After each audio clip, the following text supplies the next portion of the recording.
الحمد لله نحمده ونستعينه ونؤمن به ونتوكل عليه ونعوذ بالله من شرور أنفسنا ومن سيئات أعمالنا من يهد الله فلا مضل له ومن يضلل فلا هادي له أشهد أن لا إله إلا الله وحده لا شريك له وأشهد أن محمدا عبده ورسوله أرسله بالهدى ودين الحق ليظهره على الدين كله ولو كره المشركون اللهم صل على محمد وعلى آل محمد كما صليت على إبراهيم وعلى آل إبراهيم وبارك على محمد وعلى آل محمد كما باركت على إبراهيم وعلى آل إبراهيم إنك حميد مجيد أما بعد فإن خير الحديث كتاب الله وخير الهدي هدي محمد صلى الله عليه وسلم وشر الأمور محدثاتها وكل محدثة بدعة وكل بدعة ضلالة وكل ضلالة في النار أيها الإخوان والأخوات أوصيكم وإياي بتقوى الله قال الله تعالى في قرآنه الكريم أعوذ بالله من الشيطان الرجيم بسم الله الرحمن الرحيم يا أيها الناس اتقوا ربكم الذي خلقكم من نفس واحدة وخلق منها زوجها وبث منهما رجالا كثيرا ونساء واتقوا الله الذي تساءلون به والأرحام إن الله كان عليكم رقيبا بسم الله الرحمن الرحيم وما أرسلنا من قبلك من رسول إلا نوحي إليه لا إله إلا أنا فاعبدون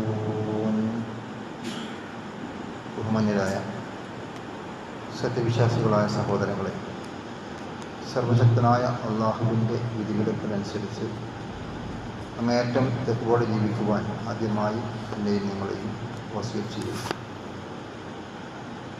അള്ളാഹു സുബ്ഹാനഹു വ തആല ഇലാഹുമ്മ അല്ലാഹ്, അള്ളാഹുവിൻ്റെ കൂടെ മറ്റു വല്ല ആരാധ്യനുമുണ്ടോ എന്ന് പ്രകൃതിയിലെ വിവിധ ദൃഷ്ടാന്തങ്ങൾ നിരത്തി വെച്ചുകൊണ്ട് മാനവ സമൂഹത്തെ അഭിസംബോധന ചെയ്യുന്നതാണ് കഴിഞ്ഞ ഖുതുബയിലൂടെ നമ്മൾ വിശദീകരിച്ചത്.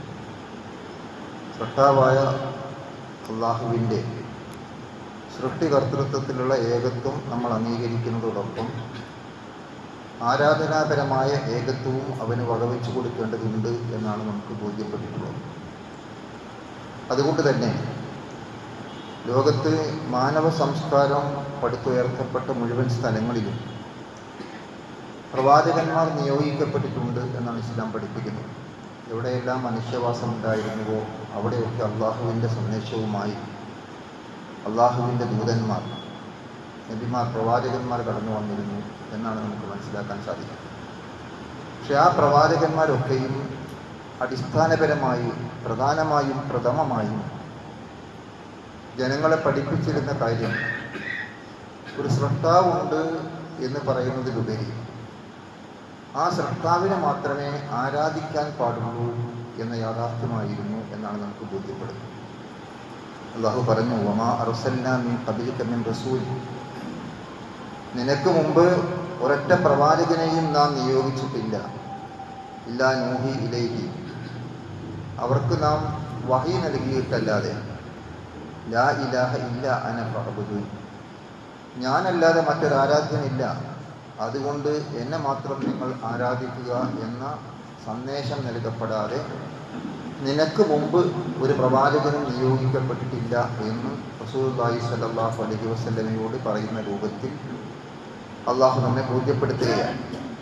അപ്പോൾ നമുക്കിതിൽ നിന്ന് മനസ്സിലാക്കാൻ സാധിക്കുന്നത് എല്ലാ പ്രവാചകന്മാരും കടന്നു വന്ന് ജനങ്ങളോട് പറഞ്ഞിരുന്ന പ്രധാനമായ ആശയം അള്ളാഹുവിനെ മാത്രമേ ആരാധിക്കാൻ പാടുള്ളൂ. ആരാധനയുടെ യാതൊരു ഭാവവും അള്ളാഹുവല്ലാത്ത മറ്റൊരു ശക്തിക്കോ വ്യക്തിക്കോ സമർപ്പിക്കപ്പെട്ടുകൂടാ എന്നുള്ളതാണ്. അതുകൊണ്ടാണ് റസൂലുള്ളാഹി സ്വല്ലല്ലാഹു അലൈഹി വസല്ലം തിരുമേനി നമുക്ക് വ്യക്തമാക്കി തന്നത്, അഫ്ളലു മാ ഖുൽതു അന വൻ നബിയ്യൂന മിൻ ഖബ്ലി ഖൗലു ലാ ഇലാഹ ഇല്ലല്ലാഹ്, ഞാനും എനിക്ക് മുമ്പ് കഴിഞ്ഞു പോയിരിക്കുന്ന മുഴുവൻ പ്രവാചകന്മാരും ജനങ്ങളോട് പറഞ്ഞതിൽ ഏറ്റവും ശ്രേഷ്ഠമായ വചനം ലാ ഇലാഹ ഇല്ലല്ലാഹ്, അള്ളാഹു അല്ലാതെ മറ്റൊരാരാധ്യമില്ല എന്നുള്ള കാര്യമാകുന്നു എന്നാണ്. അപ്പോൾ നമ്മൾ ആലോചിച്ച് നോക്കുക, എല്ലാ പ്രവാചകന്മാരും ജനങ്ങളെ പഠിപ്പിച്ചിരുന്ന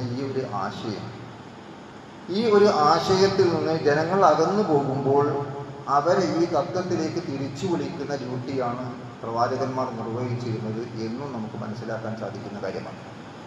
നമ്മൾ ആലോചിച്ച് നോക്കുക, വിവിധ പ്രവാചകന്മാരുടെ പ്രബോധനത്തെ സംബന്ധിച്ചിടത്തോളം അള്ളാഹു സൂചിപ്പിക്കുന്നത് നമുക്ക് കാണാൻ സാധിക്കും. ആ പ്രവാചകന്മാരുടെ പ്രബോധനത്തെ സംബന്ധിച്ചിടത്തോളം പരാമർശിക്കുന്നിടത്ത് അള്ളാഹു നമുക്ക് വിശദീകരിച്ചിരുന്ന കാര്യം, അവർ യഥാർത്ഥത്തിൽ ഈ സത്യത്തിൽ നിന്ന് അകന്നു പോകുമ്പോൾ ഇവരെ സത്യത്തിലേക്ക് തിരിച്ചു വിളിക്കുന്ന ഒരു അവസ്ഥാവിശേഷം ഉണ്ടായിരുന്നു എന്നുള്ളത് കൂടി നമുക്ക് മനസ്സിലാക്കാൻ സാധിക്കും. നമ്മൾ ആലോചിച്ച് നോക്കും, അള്ളാഹു സുബ്ഹാനഹു വ തആല നമ്മെ ഓർമ്മപ്പെടുത്തുകയാണ്, വലഇൻ സഅൽതഹും മൻ ഖലഖഹും ലിയഖൂലുന്ന അല്ലാഹ്. യഥാർത്ഥത്തിൽ ആരാണ് അവരെ സൃഷ്ടിച്ചിരിക്കുന്നത് എന്ന് ചോദിച്ചാൽ അവരുടെ മറുപടി അള്ളാഹു ആകുന്നു എന്നാണ്. വലഇൻ സഅൽതഹും മൻ നസ്സല മിനസ് സമാഇ മാഅൻ ഫഅഹ്യാ ബിൽ അർള മിൻ ബഅദി മൗതിഹാ ലിയഖൂലുന്ന അല്ലാഹ്. നീ അവരോട് ചോദിച്ചു നോക്കുക, ആരാണ് ആകാശത്തു നിന്ന് വെള്ളം ഇറക്കി ഭൂമിയെ ജീവസുറ്റതാക്കി മാറ്റിയത്? മിൻ ബഅദി മൗതിഹ, അതിൻ്റെ നിർജീവാവസ്ഥയ്ക്ക് ശേഷം. ലിയഖൂലുന്ന അല്ലാഹ്, അവർ പറയും അള്ളാഹു ആകുന്നു എന്ന്. ഖുലിൽ ഹംദുലില്ലാഹ്, നീ പറയുക അള്ളാഹുവിനാണ് സർവസ്തുതിയും. ബൽ അക്സറുഹും ലാ യഅഖിലൂൻ, പക്ഷെ അധികം ആളുകളും ബുദ്ധി കൊടുത്ത് കാര്യങ്ങൾ ചിന്തിച്ച് മനസ്സിലാക്കുന്നില്ല. മറ്റൊരായത്ത് നമ്മൾ പരിശോധിച്ച് നോക്കൂ, വലഇൻ സഅൽതഹും മൻ ഖലഖസ് സമാവാതി വൽ അർള. നീ അവരോട് ചോദിച്ചു നോക്കുക, ആകാശങ്ങളെയും ഭൂമിയെയും സൃഷ്ടിച്ചിരിക്കുന്നത് ആരാകുന്നു എന്ന്. വസഖറ ശംസ വൽ ഖമർ, സൂര്യചന്ദ്രന്മാരെ അധീനപ്പെടുത്തി തന്നിരിക്കുന്നവൻ ആരാകുന്നു എന്ന്. ലയഖൂലുന്ന അല്ലാഹ്, അവർ മറുപടി പറയും, തീർച്ചയായും അവർ പറയും അള്ളാഹു ആകുന്നു എന്ന്.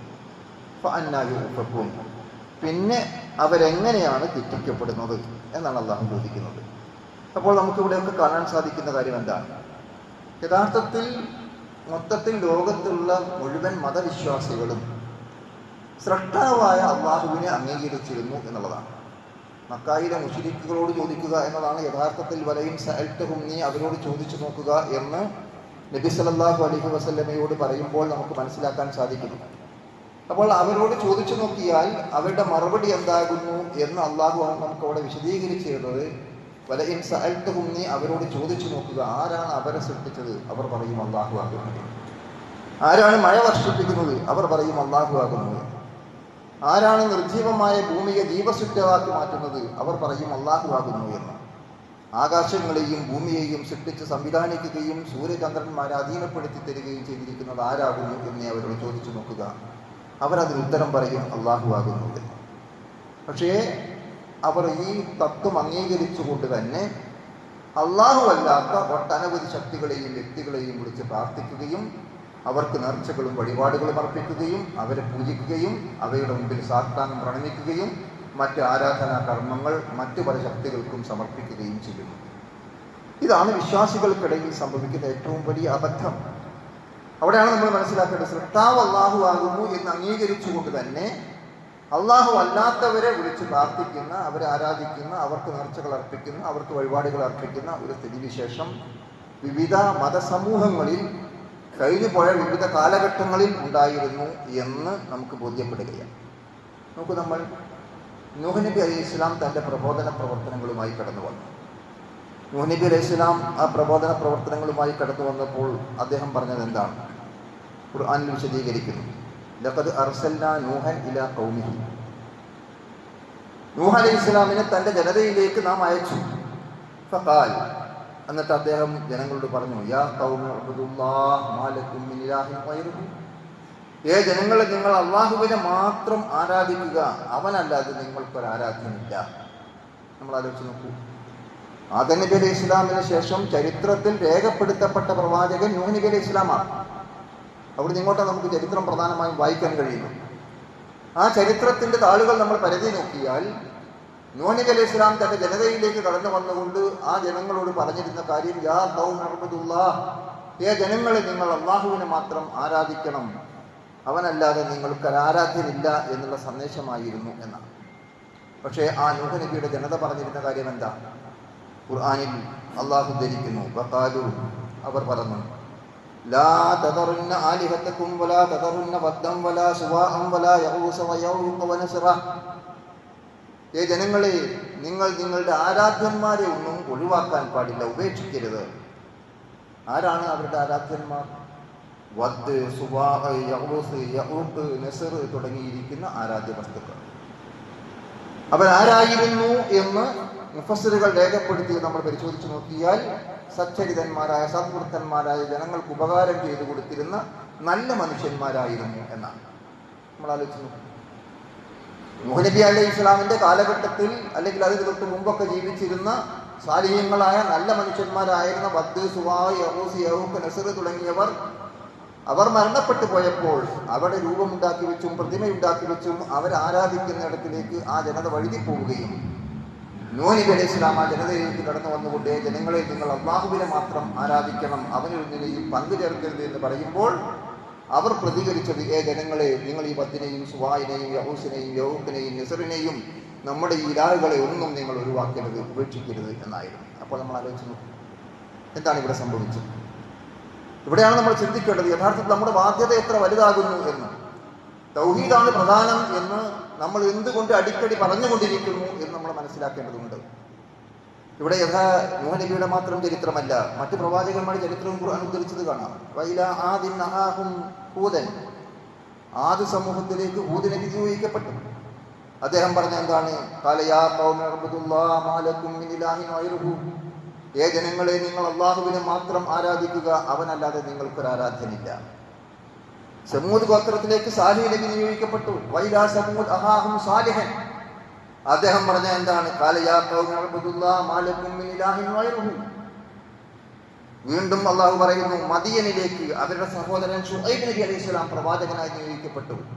വൈലാ മദിയന അഹാഹും ശുഐബൻ ഖാല യാ ഖൗമി അബ്ദുല്ലാഹ് മാലക്കും മിൻ ഇലാഹിൻ ഗൈറുഹു.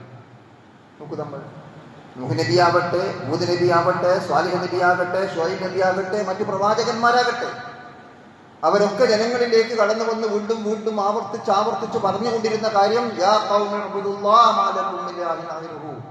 ജനങ്ങളെ, നിങ്ങൾ അല്ലാഹുവിനെ മാത്രം ആരാധിക്കുക, അവനിൽ നിങ്ങൾ ഒന്നിനെയും പങ്കു ചേർക്കാതിരിക്കുക എന്ന ഈ കലിമത്ത് തൗഹീദിന്റെ സന്ദേശമായിരുന്നു എന്നാണ്.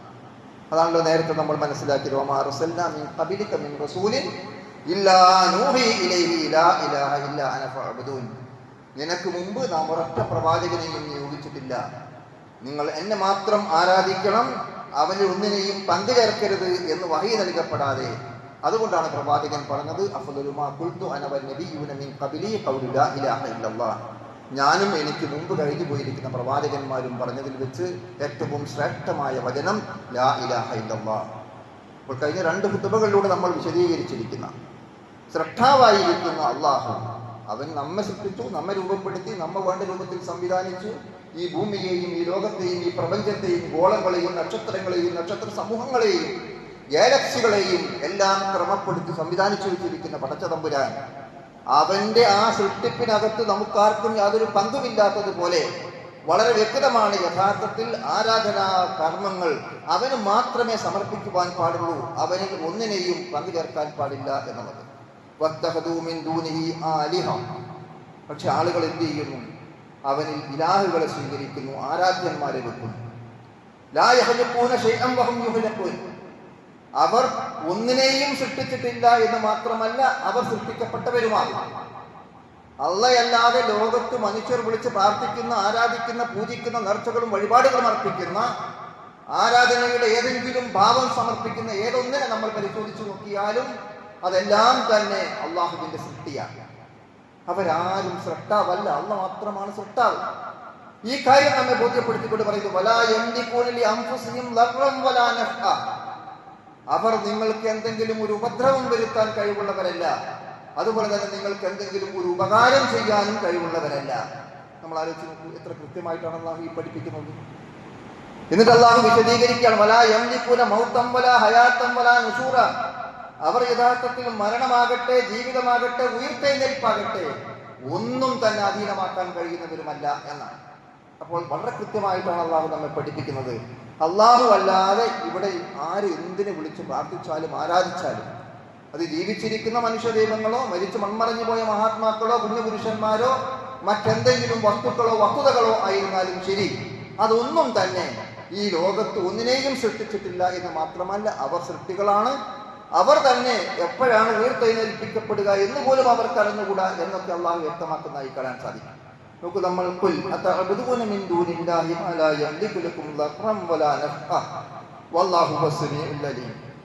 അള്ളാഹു പറഞ്ഞു, നീ അവരോട് പറയുക, അള്ളാഹുവിനെ കൂടാതെ അവർ ആരാധിച്ചു കൊണ്ടിരിക്കുന്നവർ അവർക്ക് യാതൊരു ഉപകാരവും അധീനമാക്കുന്നില്ല, യാതൊരു ഉപദ്രവവും അധീനമാക്കുന്നില്ല. അള്ളാഹുവാണ് യഥാർത്ഥത്തിൽ കേൾക്കുന്നവനും അറിയുന്നവനും എന്നാണ് അള്ളാഹു നമ്മെ ബോധ്യപ്പെടുന്നത്. കാര്യകാരണ ബന്ധങ്ങൾക്ക് അതീതമായി നമുക്ക് എന്തെങ്കിലും ഗുണം ചെയ്യുവാനോ എന്തെങ്കിലും ദോഷം വരുത്തുവാനോ അല്ലെങ്കിൽ ദോഷം തടുക്കുവാനോ അള്ളാഹു അല്ലാത്ത മറ്റൊരു ശക്തിക്കോ വ്യക്തിക്കോ സാധ്യമല്ല എന്നുള്ള ആ പച്ചയായ സത്യമാണ് അള്ളാഹു നമ്മെ ബോധ്യപ്പെടുത്തി തരുന്നത് എന്നാണ് നമുക്ക് കാണാൻ സാധിക്കുന്നത്.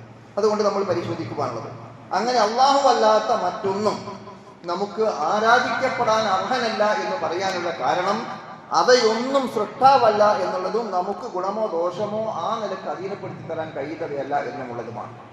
നോക്കൂ, നമ്മൾ അള്ളാഹു നമുക്ക് ഒന്നുകൂടി വ്യക്തമായി വിശദീകരിച്ചിരുന്നത്, വല്ലദീന യദൂന മിൻ ദൂനില്ലാഹ്, അള്ളാഹുവിനെ കൂടാതെ അവർ വിളിച്ച് പ്രാർത്ഥിച്ചു കൊണ്ടിരിക്കുന്നവർ, ലാ യഹ്ലുഖൂന ശൈഅൻ വഹും യുഖ്ലഖൂൻ, അവർ ഒന്നിനെയും സൃഷ്ടിക്കുകയില്ല, മാത്രമല്ല അവർ സൃഷ്ടിക്കപ്പെട്ടവരുമാകുന്നു, അവർ സൃഷ്ടികളാണ്.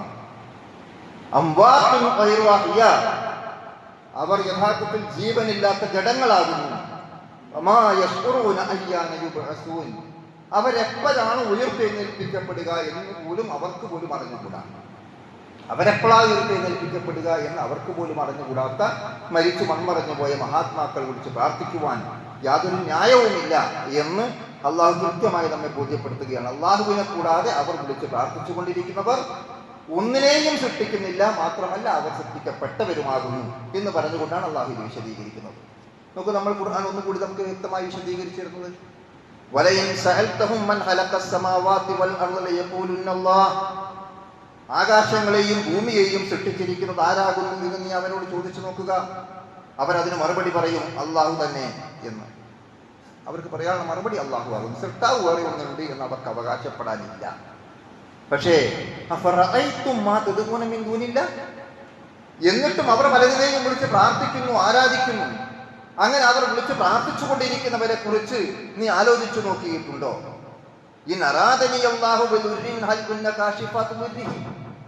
അള്ളാഹു നിങ്ങൾക്ക് എന്തെങ്കിലും ഒരു ഉപദ്രവം വരുത്തണം എന്ന് വിചാരിച്ചാൽ നിങ്ങൾക്ക് ആ ഉപദ്രവത്തെ നീക്കം ചെയ്യുവാൻ അവർ വിളിച്ച് പ്രാർത്ഥിച്ചു കൊണ്ടിരിക്കുന്ന ആ ശക്തികൾക്കോ വ്യക്തികൾക്കോ സാധിക്കുമോ?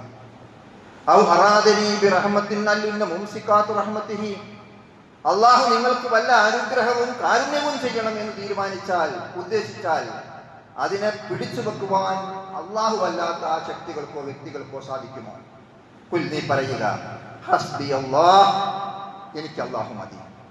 അലൈഹി യതവക്കലുൽ മുതവക്കിലൂൻ, തീർച്ചയായും തവക്കുലാക്കുന്ന ഭരമേൽപ്പിക്കുന്ന മുഴുവൻ ആളുകളും അവനിൽ ഭരമേൽപ്പിക്കാൻ തയ്യാറാവട്ടെ, അള്ളാഹുവിൽ തവക്കുലാക്കട്ടെ. സഹോദരങ്ങളെ, നമ്മൾ ആലോചിച്ചു, ഇത്ര വ്യക്തമായിട്ട് അള്ളാഹു ഈ കാര്യങ്ങൾ നമുക്ക് വിശദീകരിച്ചിരുന്നു. അള്ളാഹുവിനെ കൂടാതെ മറ്റു പലതിനെയും ആളുകൾ വിളിച്ചു പ്രാർത്ഥിക്കുന്നു. ആ വിളിച്ചു പ്രാർത്ഥിക്കുന്നതിനെ കുറിച്ച് നിങ്ങൾ ചിന്തിച്ചു നോക്കുക. എന്തിനാ വിളിച്ചു പ്രാർത്ഥിക്കുന്നത്? നമുക്കറിയാം, ഇന്ന് ലോകത്ത് ഒട്ടനവധി ശക്തികളും വ്യക്തികളും വിളിച്ച് പ്രാർത്ഥിക്കപ്പെടുന്നു. ഒന്നുകിൽ അവർ അള്ളാഹുവിന്റെ നമുക്ക് ശുപാർശകന്മാരാകുന്നു എന്നാണ് അതിന് ന്യായം പറയുന്നത്. അല്ലെങ്കിൽ അള്ളാഹുവിലേക്ക് നമ്മെ അടുപ്പിക്കുവാനുള്ള ഇടയാളന്മാരും മധ്യവർത്തികളുമാകുന്നു എന്നാണ് പറയുന്നത്. പക്ഷെ ഇങ്ങനെ ഏതെങ്കിലും ശുപാർശകന്മാരോ മധ്യവർത്തികളോ ഇടയാളന്മാരോ ആവശ്യമില്ലാത്ത വിധം നിങ്ങൾക്ക് നേർക്ക് നേരെ നിങ്ങളുടെ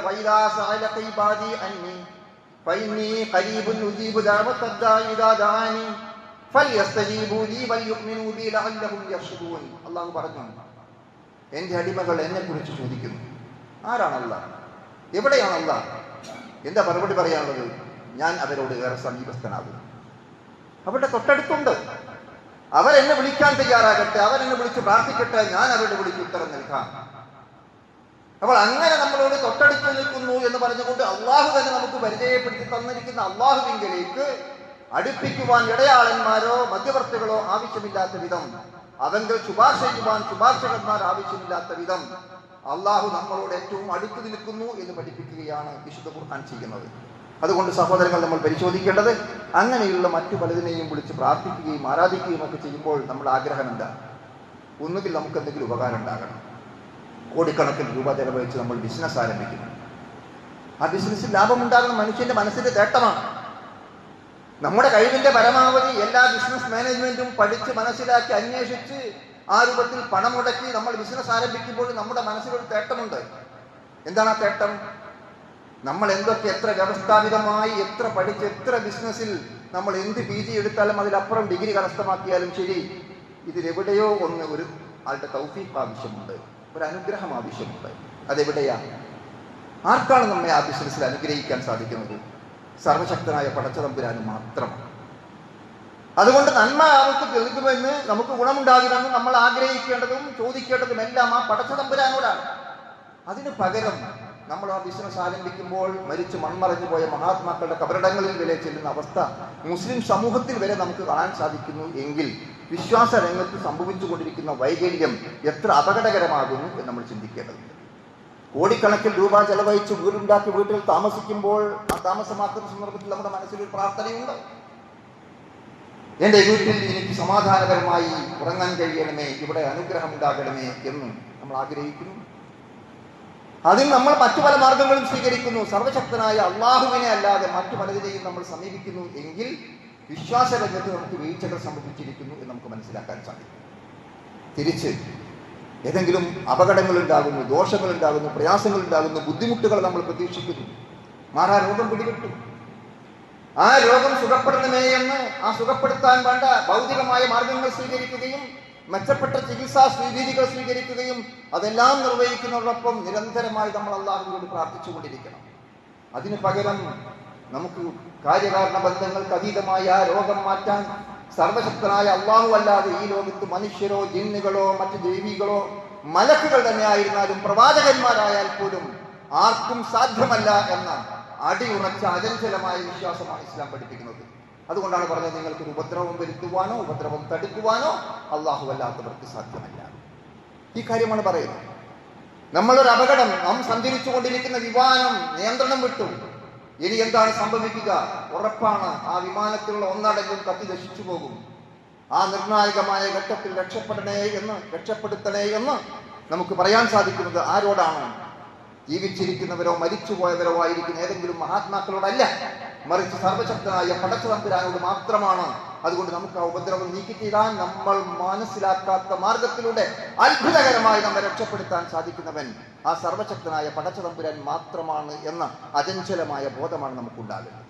അതുകൊണ്ട് ഈ ഒരു ബോധം, അതാണ് നമ്മുടെ മനസ്സിൽ അള്ളാഹു കരുപിടിപ്പിക്കുന്നത്. അതുകൊണ്ടാണ് അള്ളാഹു പറഞ്ഞത്, നിങ്ങൾ അള്ളാഹുവിനെ കൂടാതെ വിളിച്ച് പ്രാർത്ഥിച്ചു കൊണ്ടിരിക്കുന്നവർ, നിങ്ങൾ അള്ളാഹു എന്തെങ്കിലും ഒരു ഉപദ്രവം ചെയ്യണമെന്ന് വിചാരിച്ചാൽ ആ ഉപദ്രവത്തെ നീക്കം ചെയ്യുവാനോ, അള്ളാഹു എന്തെങ്കിലും അനുഗ്രഹം ചെയ്യണമെന്ന് വിചാരിച്ചാൽ ആ അനുഗ്രഹത്തെ പിടിച്ചു വെക്കുവാനോ അള്ളാഹു അല്ലാത്ത മറ്റൊരു ശക്തിക്കോ വ്യക്തിക്കോ സാധ്യമല്ല. അതുകൊണ്ടാണ് സഹോദരങ്ങളെ, നമസ്കരിച്ചു കഴിഞ്ഞ ഉടനെ നമ്മൾ അനുസ്മരിക്കുന്നത്,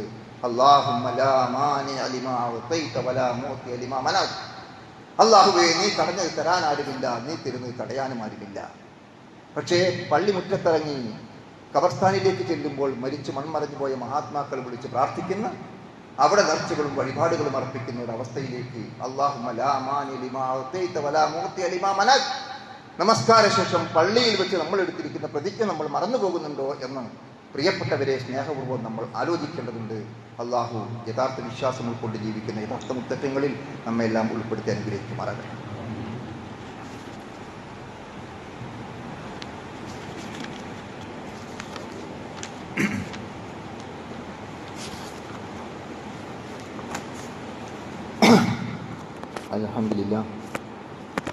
അൽഹംദുലില്ലാഹി റബ്ബിൽ ആലമീൻ വസ്സലാത്തു വസ്സലാമു അലാ റസൂലിൽ അമീൻ വഅലാ ആലിഹി വസഹ്ബിഹി അജ്മഈൻ. അമ്മാ ബഅദ്.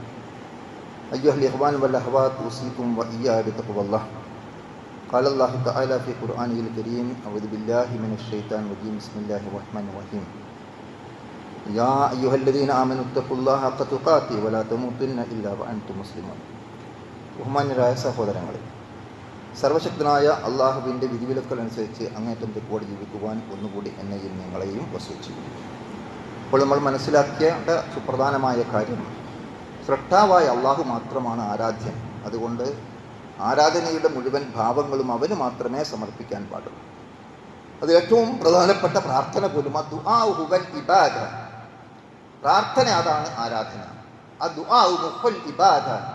പ്രാർത്ഥന ആരാധനയുടെ മജ്ജയാകുന്നു എന്നൊക്കെ റസൂലുള്ളാഹി സ്വല്ലല്ലാഹു അലൈഹി വസല്ലം നമുക്ക് വിശദീകരിച്ചു തരാനുള്ള കാരണം അതാണ്. ആ പ്രാർത്ഥനയാണ് നമ്മുടെ കഴിവിനപ്പുറമുള്ളത് എവിടെയോ ഒന്ന് ഇറക്കി വെക്കാൻ എൻ്റെയും നിങ്ങളുടെയും മനസ്സ് കൊതിക്കുന്നു, ആഗ്രഹിക്കുന്നു. അതിനാണ് നമ്മൾ യഥാർത്ഥത്തിൽ പ്രാർത്ഥന എന്ന് പറയുന്നത്. അത് നമുക്ക് നേരത്തെ പറഞ്ഞ മാതിരി ഗുണം ലഭിക്കാനാകാം, ദോഷം തടുക്കാനാകാം, ബുദ്ധിമുട്ടുകൾ നീങ്ങിക്കിട്ടാനാകാം. അതേത് സന്ദർഭത്തിലും അള്ളാഹുവിനോട് മാത്രമായിരിക്കണം എന്നുള്ള കാര്യമാണ് അള്ളാഹു നമ്മെ സൂചിപ്പിച്ചത്. പക്ഷേ ഈ യഥാർത്ഥ വിശ്വാസത്തിൽ നിന്ന് മനുഷ്യൻ എത്ര പെട്ടെന്ന് തെറ്റിപ്പോകുന്നു എന്നുള്ളതാണ് അപകടകരമായ അവസ്ഥ. അതുകൊണ്ട് തന്നെയാണ് ഒരു നൂറ്റാണ്ട് നമ്മൾ നടത്തിക്കൊണ്ടിരിക്കുന്ന ഈ ദഅവാ പ്രവർത്തനം ഇനിയും നിരന്തരമായി തുടരേണ്ടതുണ്ട് എന്ന് നമുക്ക് ബോധ്യപ്പെടുന്നു. നമ്മൾ ആലോചിച്ച് നോക്കൂ, മൂസാ നബി അലൈഹി സ്വലാം ചരിത്രം നമ്മൾ പലപ്പോഴും അനുസ്മരിച്ചതാണ്. ഫിർഔന്റെ ആക്രമണം ഉണ്ടായി രക്ഷപ്പെടാൻ പഴുതുകളില്ലാതെ അവിടെ അവസാനം മൂസാ നബിയും അദ്ദേഹത്തോടൊപ്പമുള്ള ജനതയും കടൽ കടന്ന് രക്ഷപ്പെടുത്തി. അത്ഭുതകരമായി അള്ളാഹു രക്ഷപ്പെടുത്തി. ബഹുദൈവ വിശ്വാസികളായിരുന്ന ഫിർഔനും അദ്ദേഹത്തോടൊപ്പം ഉണ്ടായിരുന്ന ആളുകളും ആ കടലിൽ മുക്കി നശിപ്പിക്കപ്പെട്ടു. ഇപ്പം ആരാ ബാക്കിയുള്ളത്? ലാ ഇലാഹ ഇല്ലല്ലാഹ് എന്ന കലിമത്ത് തൗഹീദ് ഉൾക്കൊണ്ടിരിക്കുന്ന ആളുകൾ മാത്രമാണ് മൂസാ നബിയോടൊപ്പമുള്ളത്. ബാക്കി എല്ലാവരും ആ കടലിൽ മുക്കി നശിപ്പിക്കപ്പെട്ടു. കടൽ കടന്ന് രക്ഷപ്പെടുത്തി ആ ഒരു നാട്ടിലൂടെ കടന്നു പോകുന്ന വഴി നമ്മൾ ആലോചിക്കണം. ആ സന്ദർഭത്തിൽ വലാവസ്നാ ബിബനി ഇസ്രാഈൽ അൽ ബഹ്റ, അള്ളാഹു നമ്മെ ഓർമ്മപ്പെടുത്തുകയാണ്. സമുദ്രം കടന്ന് രക്ഷപ്പെടുത്തി അവർ നടന്നു പോകുന്നു. ഫതൗ അലാ ഖൗമിൻ യഅകുഫൂന അലാ അസ്നാമിൻ ലഹും, പ്രതിമകൾക്ക് മുമ്പിൽ ഭജനമിരിക്കുന്ന ഒരു പറ്റം ആളുകളെ അവർ ആ നാട്ടിൽ കാണുന്നു. അവരങ്ങനെ നടന്നു പോകുന്ന വഴിയിൽ അവർ ഒരു ജനവിഭാഗത്തെ കാണുന്നു. അപ്പോൾ അവരെന്തു പറഞ്ഞു? ഖാലൂ യാ മൂസ ഇജ്അൽ ലനാ ഇലാഹൻ കമാ ലഹും ആലിഹ. മൂസ, ഞങ്ങൾക്കും വേണമല്ലോ ഇതുപോലൊരു ആരാധ്യൻ. നമ്മൾ ആലോചിക്കണം. അള്ളാഹനെ മാത്രമേ വിളിച്ച് പ്രാർത്ഥിക്കാവൂ എന്ന മെസ്സേജുമായി കടന്നു എന്ന് ഫിർഔനുമായി ഏറ്റുമുട്ടേണ്ടി വന്ന് ഫിർഔൻ അവസാനം എല്ലാവിധ തന്ത്രങ്ങളും പയറ്റി അവസാനം രക്ഷപ്പെടാൻ സാധ്യമല്ലാതെ ഫിർഔൻ മുങ്ങി മരിച്ചുപോയി. ഫിർഔനോടൊപ്പമുള്ളവർ മുങ്ങി മരിച്ചു. ഏകദൈവ വിശ്വാസികൾ മാത്രം ബാക്കിയായി. അവർ കടൽ കടന്ന് രക്ഷപ്പെടുത്തി അപ്പുറെത്തുമ്പം കുറച്ചാളുകൾ ഒരു പ്രതിമക്ക് ചുറ്റും ഭജനമിരിക്കുന്നത് കണ്ടപ്പോൾ ഞങ്ങൾക്കും വേണമല്ലോ ഇങ്ങനെ ഒരു ആരാധ്യൻ എന്ന് പറയുന്നിടത്തേക്ക് അവർ മാറി ചിന്തിക്കുകയാണ്. അവരോടാണ് മൂസാ നബി അലൈഹി സ്വലാം ചോദിക്കുന്നത്. യഥാർത്ഥത്തിൽ അവർ മൂസ ഇജ്അൽ ലനാ ഇലാഹൻ എന്ന് പറഞ്ഞു. ഖാല ഇന്നക്കും ഖൗമുൻ തജ്ഹലൂൻ, നിങ്ങൾ ഇതൊരു വിവരമില്ലാത്ത ജനങ്ങളാകുന്നു. ഖാല ഗൈറല്ലാഹി അബീഖും ഇലാഹൻ വ ഫളലകും അലൽ ആലമീൻ. ആ ബനൂ ഇസ്രായേലിനെ അള്ളാഹു ഒരുപാട് അനുഗ്രഹിച്ച് ലോകരിൽ ശ്രേഷ്ഠരാക്കി മാറ്റിയിട്ട് ഈ മഹത്തായ കലിമത്ത് തൗഹീദ് നൽകിയിട്ട് ആ വിശ്വാസം ഉൾക്കൊണ്ടതിന് ശേഷം അള്ളാഹു അല്ലാതെ മറ്റു പല ആരാധ്യന്മാരെയും നിങ്ങൾ തേടുകയാണോ? എന്തൊരു വിഡ്ഢിത്തമാണ് നിങ്ങൾ ചെയ്യുന്നത് എന്നാണ് മൂസാ നബി അവരോട് ചോദിക്കുന്നത്. നമ്മൾ ആലോചിക്കുന്നു. വീണ്ടും കാലഘട്ടം കടന്നു. മൂസാ നബി ഏട് വാങ്ങാൻ വേണ്ടി പോയി. 40 ദിവസം കഴിഞ്ഞ് തിരിച്ചു വന്നു.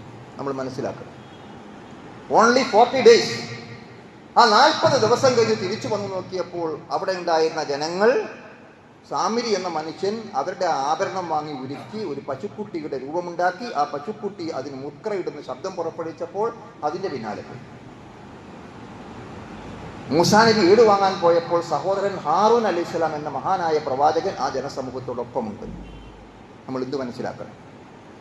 ഒരു പ്രവാചകൻ ആ സമൂഹത്തോടൊപ്പം ജീവിക്കുകയും മറ്റൊരു പ്രവാചകൻ അവരോടൊപ്പം ജീവിച്ചുകൊണ്ടിരിക്കെ തന്നെ ഏതാനും ദിവസം മാറി നിൽക്കുകയും അതിനുശേഷം വീടുമായി തിരിച്ചു വന്നു നോക്കുമ്പോൾ ജനങ്ങൾ ഷിർക്കിലേക്ക് വഴുതിപ്പോയി. എത്ര കാലമാണ് വന്നത്? 40 ദിവസം.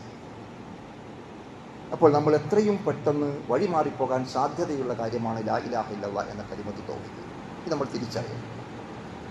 അതുകൊണ്ട് നവോത്ഥാന പ്രവർത്തനങ്ങൾ നിരന്തരമായി തുടർന്നുകൊണ്ടിരിക്കേണ്ടതുണ്ട് എന്ന് നമുക്ക് ബോധ്യപ്പെടുകയാണ് ചെയ്യുന്നത്. അത് മനസ്സിലാക്കിക്കൊണ്ട് സജീവമായി കർമ്മനിരതരായി നമ്മൾ മുന്നോട്ട് പോവേണ്ടതുണ്ട് എന്നുള്ള കാര്യമാണ് ഈ സന്ദർഭത്തിൽ ഞാൻ ഓർമ്മപ്പെടുത്താൻ ആഗ്രഹിക്കുന്നു. പ്രവാചകൻ സല്ലല്ലാഹു അലൈഹി വസല്ലം തിരുമേനിയുടെ കാലഘട്ടത്തിൽ ഇതുപോലെ മറ്റൊരു അനുഭവം ഉണ്ടായി. അന്ന് റസൂലുള്ളാഹി സ്വല്ലല്ലാഹു അലൈഹി വസല്ലം ലമ്മ ഖറജ ഇലാ ഹുനൈൻ മർറ ബിശജറത്തിൻ ലിൽ മുശ്രിക്കീന യുഖാലു ലഹും ദാതു അൻവാദ്. പ്രവാചകൻ ജീവിച്ചിരിക്കുന്ന കാലഘട്ടത്തിൽ തന്നെ ഹുനൈനിന്റെ ഭാഗത്തേക്ക് പ്രവാചകനും സഹാബികളും യാത്ര ചെയ്യുകയാണ്. ആ യാത്ര ചെയ്യുന്ന സന്ദർഭത്തിൽ അവിടെ കുറെ ആളുകൾ ഒരു മരത്തിന് ചുറ്റും വട്ടം കൂടിയിരിക്കുന്നു. ഈ മരത്തിന് ചുറ്റും വട്ടം കൂടിയിരിക്കുന്നത് കണ്ടപ്പോൾ അതിന് ദാത്തു അൻവാത്ത് എന്നാണ് അവർ പറഞ്ഞിരുന്നത്. കാരണം യുഅല്ലിഖൂന അലൈഹ അസ്ലിഹതഹും ഫഖാലു യാ റസൂലല്ലാഹി ഇജ്അൽ ലനാ ദാത അൻവാത്ത്. ആ ബഹുദൈവ വിശ്വാസികളായ ആളുകൾ ബർക്കത്തിന് വേണ്ടി യുദ്ധത്തിന് പോകുമ്പോൾ യുദ്ധത്തിൽ വിജയിക്കാൻ വേണ്ടി അവരുടെ ആയുധങ്ങൾ ആ മരത്തിൽ തൂക്കിയിടും. ആ മരത്തിൽ തൂക്കിയിട്ട് എടുത്തു കൊണ്ടുപോയി യുദ്ധം ചെയ്താൽ യുദ്ധത്തിൽ വിജയിക്കും എന്നതാണ് അവരുടെ വിശ്വാസം. ഇത് കണ്ടപ്പോൾ നബിയോടൊപ്പം ഉണ്ടായിരുന്ന സ്വഹാബികൾ പറഞ്ഞതാണ്, ഞങ്ങൾക്കും വേണമല്ലോ ഇങ്ങനെ ഒരു ദാത്തു അൻവാത്ത്, ഇങ്ങനെ ബർക്കത്തിന് വേണ്ടി കെട്ടിത്തൂക്കാൻ ഒരു മരം വേണമല്ലോ എന്നാവശ്യപ്പെടും. പ്രിയപ്പെട്ടവരെ, നമ്മൾ ആലോചിച്ച് നോക്കുക. പ്രവാചകൻ ആ സന്ദർഭത്തിൽ അവരോട് പറഞ്ഞിരിക്കുന്ന മറുപടി, കമാ ഖാല യാ ഖൗം മൂസ ഇജ്അൽ ലനാ ഇലാഹൻ കമാ ലഹും ആലിഹ. നിങ്ങൾ എന്നോട് ചോദിക്കുന്ന എന്തൊരു ചോദ്യമാണ്. നബി അവരോട് ചോദിക്കുകയാണ്, സുബ്ഹാനല്ലാഹ്, അള്ളാഹു എത്ര പരിശുദ്ധമാണ്. മൂസാ നബിയുടെ ജനത നിങ്ങൾക്കും വേണമല്ലോ ഞങ്ങൾക്കും വേണമല്ലോ ഒരു ഇലാഹ് എന്ന് മുമ്പ് പറഞ്ഞിരിക്കുന്ന അതേ ചോദ്യമാണല്ലോ നിങ്ങൾ എന്നോട് ചോദിക്കുന്നത്. മൂസാ നബി ചോദിച്ച ചോദ്യമാണ് നമ്മൾ നേരത്തെ കേട്ടത്, വജാവസ് നബി ബനി ഇസ്രായേൽ എന്ന് പറഞ്ഞു. കടൽ കടന്ന് രക്ഷപ്പെട്ട അപ്പുറത്തെത്തിയപ്പോൾ അവിടെ കുറേ ആളുകൾ ഒരു പ്രതിമക്ക് ചുറ്റും ഇരുന്ന് ഭജനമിരിക്കുന്നത് കണ്ടപ്പോൾ ഞങ്ങൾക്കും വേണമല്ലോ എന്ന് ആരാധ്യൻ എന്ന് പറഞ്ഞ അതേ വാദമാണ് ഒരു മരത്തിന്റെ മുകളിൽ ആയുധം തൂക്കിയിട്ട് മുശ്രിക്കുകൾ ബർക്കത്ത് നേടുമ്പോൾ, അനുഗ്രഹം തേടുമ്പോൾ ഞങ്ങൾക്കും വേണമല്ലോ ഇങ്ങനെ ഒരു ദാത്തു അൻവാത്ത് എന്ന് പറഞ്ഞിരിക്കുന്ന തൻ്റെ സ്വഹാബി വര്യന്മാരോട് റസൂലുള്ളാഹി സ്വല്ലല്ലാഹു അലൈഹി വസല്ലം ചോദിക്കുന്നു. അവിടെ തിരുത്തുകയാണ്, അതവരെ ബോധ്യപ്പെടുത്തുകയാണ്. അപകടകരമാണ്. ഒരു ബർക്കത്തിന് വേണ്ടി പോലും ഒരു മരം തേടുന്നത് പോലും അള്ളാഹുവിൽ പങ്കു ചേർക്കാൻ സാധ്യതയുള്ള കാര്യമാകുന്നു എന്ന് അവരെ ബോധ്യപ്പെടുത്തുകയാണ് റസൂലുള്ളാഹി സ്വല്ലല്ലാഹു അലൈഹി വസല്ലം. അതുകൊണ്ട് സഹോദരങ്ങൾ, നമ്മൾ വളരെ ഗൗരവത്തോടു കൂടി കാണേണ്ടതാണ് തൗഹീദ് എന്നുള്ളത്, ഏകദൈവ വിശ്വാസം എന്നത്, ഏകനായ അള്ളാഹുവിനെ മാത്രം ആരാധിക്കുക, അവനിൽ ഒന്നിനെയും പങ്കു ചേർക്കാതിരിക്കുക എന്നുള്ളത് വളരെ ഗൗരവത്തോടു കൂടി നമ്മൾ കാണേണ്ടത്. അതിൻ്റെ ഗൗരവം നമ്മെ ബോധ്യപ്പെടുത്തിക്കൊണ്ടാണ് അള്ളാഹുവിൻ്റെ റസൂൽ പറഞ്ഞത്. അള്ളാഹു എൻ്റെ ജനങ്ങളോട് പറഞ്ഞ പ്രവാചകൻ, ലാ തജ്അലു ഖബരി ഈദ, എൻ്റെ ജനങ്ങളെ നിങ്ങൾ എൻ്റെ ഖബറിടം ഒരിക്കലും ഉത്സവ സ്ഥലമാക്കി മാറ്റരുത്. പ്രവാചകൻ പ്രാർത്ഥിക്കുന്ന പ്രാർത്ഥന നോക്കൂ നമ്മൾ, അല്ലാഹുമ്മ ലാ തജ്അൽ ഖബരി വസനൻ യുഅബദ്, പടച്ച തമ്പുരാനെ എൻ്റെ ഖബറിനെ ആരാധിക്കപ്പെടുന്ന ബിംബമാക്കരുതേ നാഥാ എന്ന് നമ്മൾ ആലോചിച്ച് നോക്കും. റസൂലുള്ളാഹിയുടെ പ്രാർത്ഥനയാണ്, എൻ്റെ ഖബർ ആരാധിക്കപ്പെടുന്ന ബിംബമാക്കരുതേ എന്ന്. അപ്പൊ ഖബർ ആരാധന എത്ര അപകടകരമാകുന്നു എന്നുള്ളതാണ് റസൂലുള്ളാഹി സ്വല്ലല്ലാഹു അലൈഹി വസല്ലം മുൻ തലമുറകൾ ശപിക്കപ്പെട്ടിരിക്കുന്നതിന്റെ കാര്യം പഠിപ്പിക്കുന്ന നമുക്ക് കാണാൻ സാധിക്കും. ലഅനല്ലാഹുൽ യഹൂദ വന്നസാറ ഇത്തഖദു ഖുബൂറ അംബിയാഅഹും മസാജിദ്. യൂദന്മാരും ക്രിസ്ത്യാനികളുമെല്ലാം ശപിക്കപ്പെടാനുണ്ടായിരുന്ന കാരണം അവരുടെ പ്രവാചകന്മാരുടെ ഖബറുകളെ അവർ സാഷ്ടാംഗ പ്രണാമത്തിലുള്ള ആരാധനാ കേന്ദ്രങ്ങളാക്കി മാറ്റി എന്നതാണ്. അതുകൊണ്ട് ഈ ഒരു അവസ്ഥ മുസ്ലിം സമൂഹത്തിന് വരാതിരിക്കാൻ റസൂലുള്ളാഹി ആഗ്രഹിക്കുകയും റസൂലുള്ളാഹി പ്രാർത്ഥിക്കുകയും ചെയ്തിരുന്നു എന്നതാണ് നമുക്ക് ബോധ്യപ്പെടുന്നത്. ഇന്നത്തെ നമ്മുടെ സമൂഹത്തിൻ്റെ അവസ്ഥ എവിടെ എത്തി നിൽക്കുന്നു എന്ന് ചുറ്റുപാട് നടന്നുകൊണ്ടിരിക്കുന്ന സമ്പ്രദായങ്ങളിൽ നിന്ന് നമ്മൾ മനസ്സിലാക്കുകയും അവയെ ജനങ്ങളെ ബോധ്യപ്പെടുത്താൻ നിരന്തരമായ ദേവാപ്രവർത്തനങ്ങളുമായി നമ്മൾ മുന്നോട്ട് പോവുകയും ചെയ്യുക. അള്ളാഹു നമ്മെ അനുഗ്രഹിക്കുമാറാകട്ടെ. നമ്മിൽ വന്നു പോയിരിക്കുന്ന എല്ലാ പാപങ്ങളും തെറ്റുകുറ്റങ്ങളും അള്ളാഹു പുറത്ത് മാപ്പാക്കുമാറാകട്ടെ. കഷ്ടപ്പാടുകളും പ്രയാസങ്ങളും അനുഭവിക്കുന്ന ആളുകൾക്ക് പടച്ച് നമ്മുടെ ആശ്വാസം നൽകുമാറാകട്ടെ. രോഗം കൊണ്ട് ബുദ്ധിമുട്ടുന്ന പല ആളുകളും ദുആ ചെയ്യാൻ വേണ്ടി നമ്മളോട് ആവശ്യപ്പെട്ടിട്ടുണ്ട്. അവർക്ക് അള്ളാഹു ശിഫ നൽകുകയും ആരോഗ്യത്തോടുകൂടിയുള്ള ആയുസ് നൽകി അനുഗ്രഹിക്കുകയും ചെയ്യുമാറാകട്ടെ. നമ്മുടെ സമീപ പ്രദേശമായ പാലച്ചുവടിലെ നമ്മുടെ ഇസ്ലാഹി പ്രവർത്തനങ്ങൾക്ക് നേതൃത്വം നൽകിയിരുന്ന അമ്മദായി കഴിഞ്ഞ ദിവസം മരിച്ചവർ നമുക്കറിയാം. അള്ളാഹു അദ്ദേഹത്തിന് മഗ്ഫിറത്തും മർഹമത്തും പ്രദാനം ചെയ്യുമാറാകട്ടെ. അദ്ദേഹത്തിൻ്റെ കർമ്മങ്ങൾ അള്ളാഹു സൽക്കർമ്മങ്ങളായി സ്വീകരിക്കുമാറാകട്ടെ. നമ്മുടെ കുടുംബക്കാർ, സ്വന്തക്കാർ, ബന്ധുക്കൾ, മുഅ്മിനുകൾ, മുഅ്മിനാത്തുകൾ പലരും മരണപ്പെട്ടു പോയിട്ടുണ്ട്. നാഥ, നീ അവർക്കും മഗ്ഫിറത്തും മർഹമത്തും നൽകി അനുഗ്രഹിക്കുകയും അവരെയും നമ്മയും ജന്നാത്തുൽ ഫിർദൗസിൽ ഒരുമിച്ച് അനുഗ്രഹിക്കുകയും ചെയ്യണമേ. അല്ലാഹുമ്മ മഗ്ഫിർ ലിൽ മുഅ്മിനീന വൽ മുഅ്മിനാത്ത് വൽ മുസ്ലിമീന വൽ മുസ്ലിമാത്ത് അൽ അഹ്യാഇ മിൻഹും വൽ അംവാത്ത് ഇന്നക മുജീബുദ് ദഅവാത് യാ ഖാദിയൽ ഹജാത്ത്. اللهم اغفر لنا ولوالدينا رب ارحمهما كما ربيانا صغارا. اللهم احينا للكتاب والسنه. اللهم اجرنا من النار. اللهم اجرنا من النار. اللهم اجرنا من النار. توفنا مسلمين والحقنا بالصالحين. اللهم اعز الاسلام والمسلمين واذل الشرك والمشركين. اللهم انصر اخواننا في فلسطين. اللهم انصر اخواننا في غزه. اللهم انصر اخواننا في كل مكان. ربنا هب لنا من ازواجنا وذرياتنا قرة اعين واجعلنا للمتقين اماما. ربنا آتنا في الدنيا حسنه وفي الاخره حسنه وقنا عذاب النار. آمين برحمتك يا ارحم الراحمين.